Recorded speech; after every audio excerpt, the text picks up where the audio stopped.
كنتم خير أمة أخرجت للناس تأمرون بالمعروف وتنهون عن المنكر وتؤمنون بالله ولو آمن أهل الكتاب لكان خيرا لهم منهم المؤمنون وأكثرهم الفاسقون.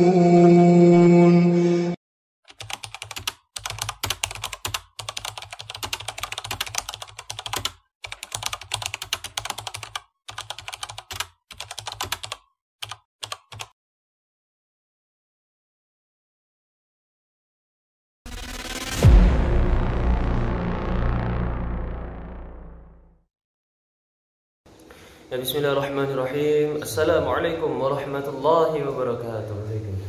Alhamdulillahirabbil alamin. Alhamdulillahil qawiyyi sultanuh al-wadih burhanuh al-mabsuti fil wujudi karamuhu wa ihsanuh.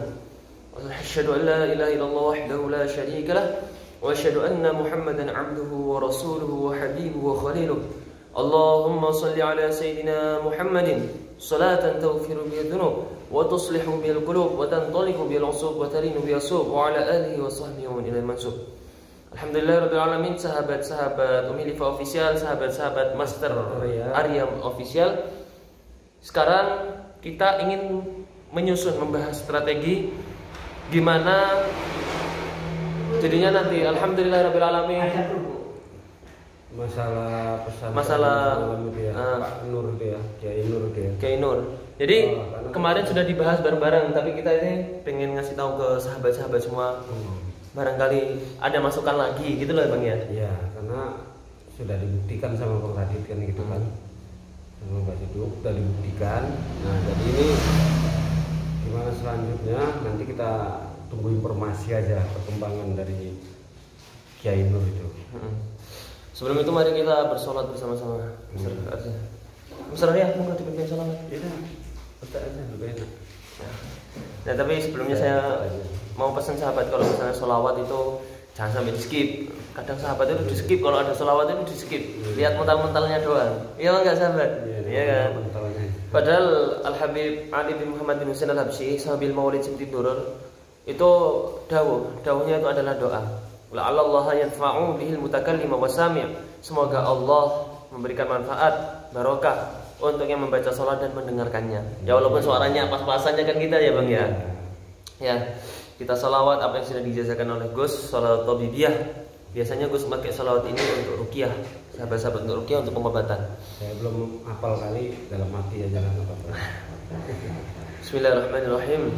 Allahumma sholli wa sallim ala sayyidi wa habibi wa tabibi qalbi wa jasadi wa ruhi sayyidi rasulillah Muhammad ibni Abdillah as-sadiqil amin wa ala alihi wa sahbihi ajma'in. Allahumma salli wa sallim ala sayyidi wa habibi wa tabibi qalbi wa jasadi wa ruhi sayyidi rasulillah Muhammad ibni Abdillah as-sadiqil amin wa ala alihi wa sahbihi ajma'in. Allahumma salli wa sallim ala sayyidi wa habibi wa وجسدي وروحي سيدي رسول الله محمد ابن عبد الله الصادق الأمين وعلى آله وصحبه أجمعين. الفاتحة. بسم الله الرحمن الرحيم مالك يوم الدين إياك نعبد وإياك نستعين. Ya, pokoknya tadi sudah didapatkan sahabat. Rencananya nanti malam kami tim Gio Gus Idris mendatangi lagi untuk membuktikan karomahnya, kedahsyatannya Al-Quran. Apalagi Al-Qurannya dia Al-Quran Istanbul ya. Al-Quran Istanbul Turki. Tapi kita nunggu perintah selanjutnya aja dari Gusnya atau dari Pak Kiai Nurnya.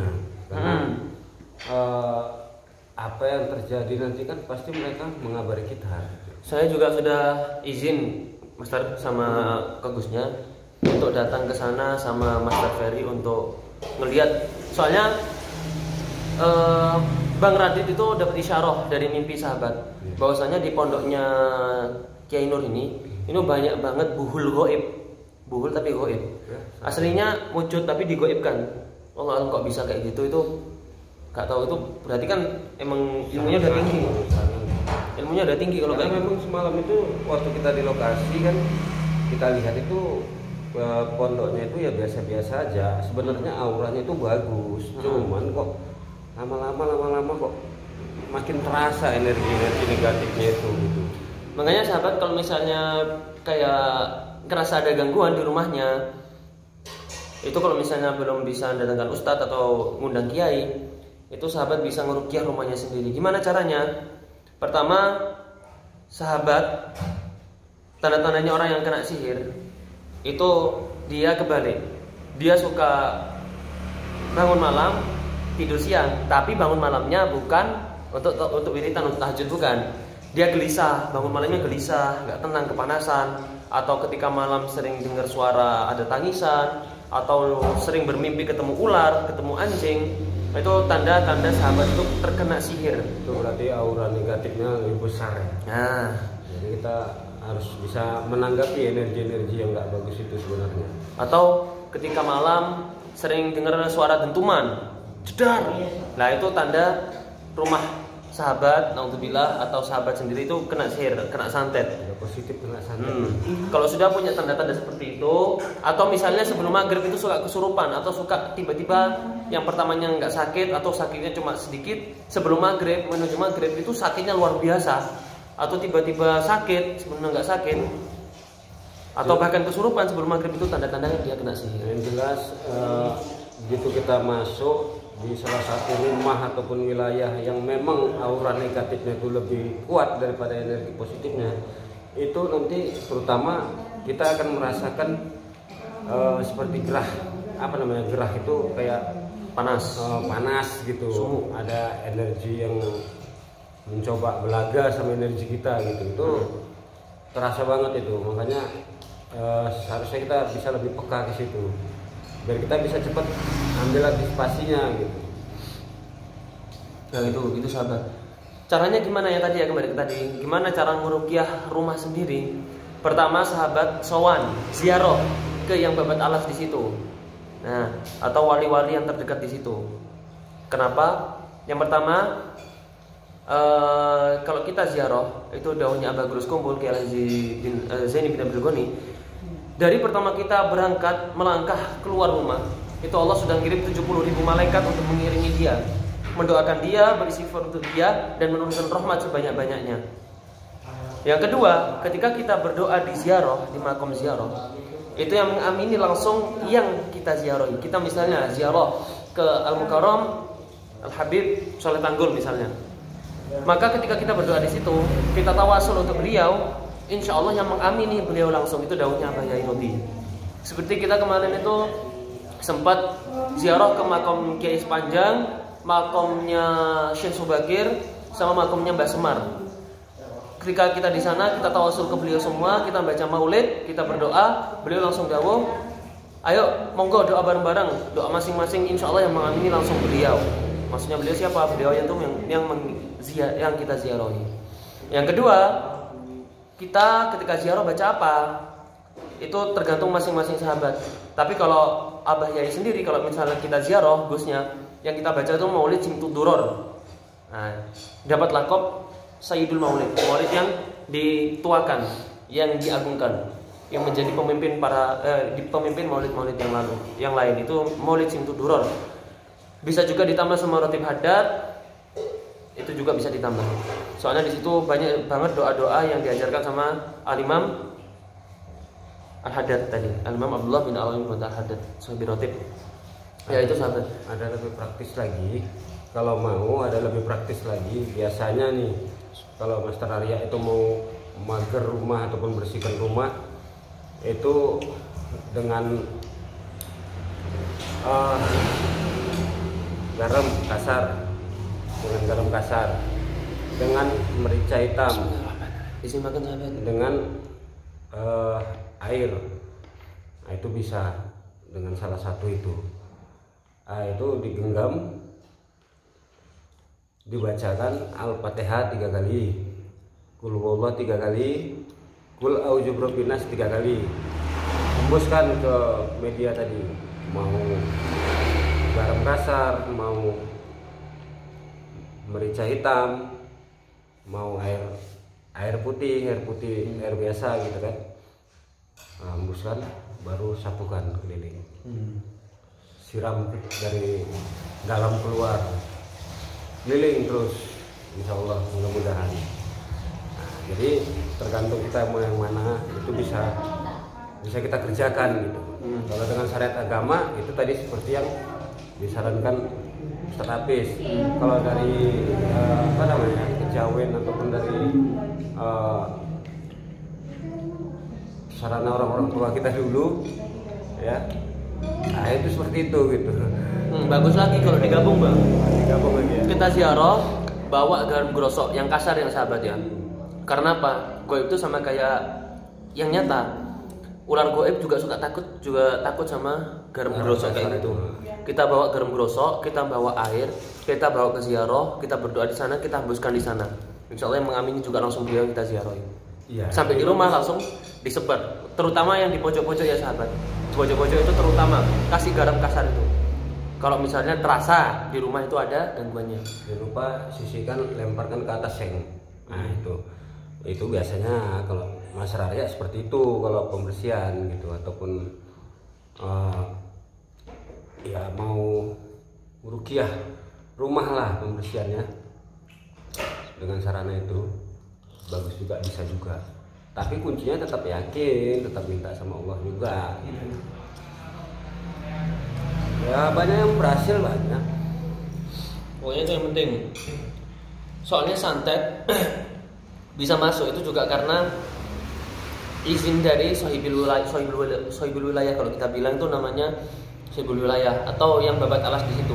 Kalau babat alas kita baik sama yang babat alas di situ, kita dekat sama yang babat alas di situ, ada orang mau nyantet gak diizinin, ya udah gak bakal bisa masuk. Atau kejawennya apa namanya, danyang, kurang tahu danyang penunggu setempat gitu. Soalnya kenapa sahabat babat alas, orang-orang wali, namanya wali itu gak pernah mati. Bahkan orang wakilah, ada yang bilang, ulama-ulama itu ketika wali sudah wafat, sudah meninggal dunia, karomahnya itu lebih dahsyat daripada yang masih hidup. Kenapa? Karena ketika wali sudah wafat, wali itu gak mikir dunia lagi. Nah, makanya kalau misalnya wali masih hidup, masih ada yang dipikirkan, masih dipikirkan keluarga, istri, anak, nafkah. Tapi kalau sudah wafat, udah full mendoakan wilayahnya, mendoakan umatnya. Bahkan dalam cerita, saya pernah dengar cerita Habib Abu Bakar As-Segaf Gresik. Beliau untuk menampung dosa umat sejawa, sampai beliau itu lumpuh setengah badan demi memperjuangkan umatnya. Itu ketika beliau masih hidup, rela berkorban untuk umatnya. Apalagi kalau sudah wafat, doanya wali langsung tembus. Nah gitu sahabat. Makanya kalau bisa kita sering-sering ziarah ke sahibul wilayah, sering-sering ziarah ke yang Babat Alas. Nah, kalau di Jember sendiri, saya pribadi alhamdulillah dikasih hidayah untuk terus ziarah ke Mbah Yai Sidik Jember sama Al Habib Soleh Tanggul. Walaupun ya belum sesering sahabat-sahabat yang ada di wilayah Jember, insya Allah saya tetap berusaha untuk ngalap barokah, ngambil barokah.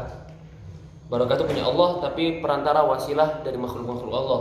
Makanya kalau misalnya ada orang grup sebelah, kelompok sebelah ada yang bilang, oh barokah itu nggak ada, syirik, musyrik, bid'ah. Siapa bilang barokah itu nggak ada? Wa anzalna minas sama'i ma'an mubarakah. Kami telah menurunkan dari langit air yang diberkahi. Mau ngelawan dalil, itu dari Al-Qur'an. Dari Al-Qur'an nggak bisa ditentang itu, karena udah sahabat-sahabat sendiri kalau mau makan apa? Allahumma barik lana fima razaqtana. Ya Allah, berkahilah makanan, berkahilah rezeki yang Engkau berikan kepada kami. Jadi barokah itu ada enggak sahabat? Ada. Itu tadi dalilnya sudah ada, sudah jelas. Jadi ya sahabat. Ya udah mungkin cukup sekian sahabat. Semoga bermanfaat. Yang penting tadi itu kalau misalnya ada gangguan di rumahnya sahabat, pertama untuk lebih baik digabungkan garam grosok sama air, bawa ke tempat ziarah. Merica juga kalau katanya Bang Arya, bawa ke tempat ziarah, berdoa di sana. Kalau bisa baca yang pertama itu paling pertama itu harus baca tawasul. Sebelum kita masuk ke ziarah makam, kita tawasul dulu. Sebelum masuk ke ziarah kita istighfar dulu, baru masuk. Yang pertama kita baca assalamualaikum ayyuhan nabiyyu warahmatullahi wabarakatuh, assalamualaikum wa ala ibadillah sholihin, assalamualaikum li ahlad diyar minal muslimin wal muslimat wal mu'minina wal mu'minat wa inna insyaallah bikum lahikun. Nah setelah itu baru masuk, baru kita salam seperti yang diajarkan aulia-aulia ketika kita ziarah ke makam-makam aulia. Salamullah ya sadah minar rahmani yakshakum, salamullah. Pokoknya itu dibaca. Itu nanti insya Allah ada kok tulisannya di depan pintu, tulisan kita ziarah ke makam itu mesti ada. Itu agak panjang, enggak terlalu panjang. Salamullah ya sadah minar rahmani yakshakum, ibadallah hijinakum, talabnakum. Itulah, saya juga belum hafal Muhammad sahabat. Baru kita duduk tawasul lagi. Itu salah satu cara ataupun totok romo lah istilahnya. Totok romo gitu ya. Totok romo, adab. Nah, baru kita duduk baca. Kalau bisa yang pertama yang diajarkan sama Yai sama Gus itu maulid, baca maulid. Itu yang paling keramat, baca maulid. Setelah itu terserah sahabat, mau yasinan, tahlilan, mau baca rotib, terserah. Yang penting itu sahabat. Setelah itu ditiupkan, kita bayangkan yang kita ziarahi, wali yang kita ziarahi, bahkan kanjeng Nabi kita bayangkan ada di depan kita. Itu sahabat. Insya Allah nanti yang mengamini itu langsung beliau. Kita punya hajat apa, kita yang mengamini beliau. Garam grosok jangan masih terbungkus, bolongi sedikit biar asmanya masuk, doanya itu masuk, dibolongi sedikit, set, biar asmanya masuk. Air juga jangan ditutup, dibuka, biar asmanya masuk. Setelah itu pulang ke rumah, bismillahirrahmanirrahim, la haula wala quwata illa billahil azim, disebar terutama di pojok-pojoknya. Kalau bisa seminggu jangan disapu dulu. Jadi sebelum disebar kalau bisa disapu, dipel sampai bersih baru disebar. Ya usahakan dari dalam dulu ya, dalam keluar ya. Dari dalam kita langsung keluar. Kita sampai pintu depan keluar langsung ambil kiri ke kanan. Udah, sapukan terus. Udah. Insya Allah, mudah-mudahan lah. Yang penting itu sahabat ya. Minta doanya juga, insya Allah nanti malam kita mau mendatangi siapa namanya, Kiai Nur lagi, silaturahim ke Kiai Nur lagi. Beliau ini pejuang, insya Allah semoga barokah ilmunya beliau, santri-santrinya mempunyai ilmu yang manfaat, barokah biar bisa disebar lagi. Itu ke masyarakat. Tetap itu pasti dalangnya itu tadi, pegawainya itu. Karena memang dari awal itu udah mencurigakan kali pegawainya itu. Setiap Kiai Nur berkata ataupun berucap tentang pondok, kejadian yang di pondok itu, dia selalu menyangkalnya. Nah, sementara yang merasakan Kiai Nur, kan gitu. Kenapa dia seperti macam menutup-nutupi sesuatu gitu? Makanya ya kalau memang dia bersikeras juga, macam seperti tadi malam, bersikeras juga, nah, pasti akan dapat ajab ataupun bakal dapat musibah dari Allah. Yang penting dawanya Allah wa qul ja'al haqq wa zahaqal batil innal batila kana zahuqa. Yang benar itu pasti kelihatan nanti akan kebukti itu benar, yang salah pasti akan kebukti salah dan akan hancur. Ya udah, sekian sahabat. Tanggung 20. Ya, syukran wa minkum. Wassalamualaikum warahmatullahi wabarakatuh.